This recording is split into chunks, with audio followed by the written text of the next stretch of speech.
Ibinahagi ni Janine Gutierrez sa kanyang Instagram ang isang espesyal na regalo mula sa kanyang kasintahang si Jericho. Isa itong mamahaling relo na talaga namang nakapagpangiti at nagbigay saya sa aktres. Sa kanyang post, makikita ang kanyang labis na pagkagulat at kasiyahan sa natanggap na regalo. Hindi siya makapaniwala sa ganda at halaga ng relo na ibinigay sa kanya. Ayon kay Janine, hindi niya inaasahan ang ganitong klase ng sorpresa mula kay Jericho. Labis niyang pinasalamatan ang kasintahan para sa napaka-espesyal na reg-along ito. Maraming netizens ang humanga at natuwa sa sweet na gesture ni Jericho para kay Janine.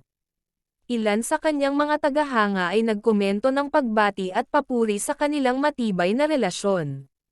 Talagang makikita sa mukha ni Janine ang labis na kasiyahan at pagkabighani sa relo. Ang regalo ay patunay lamang ng pagmamahal at pagpapahalaga ni Jericho kay Janine.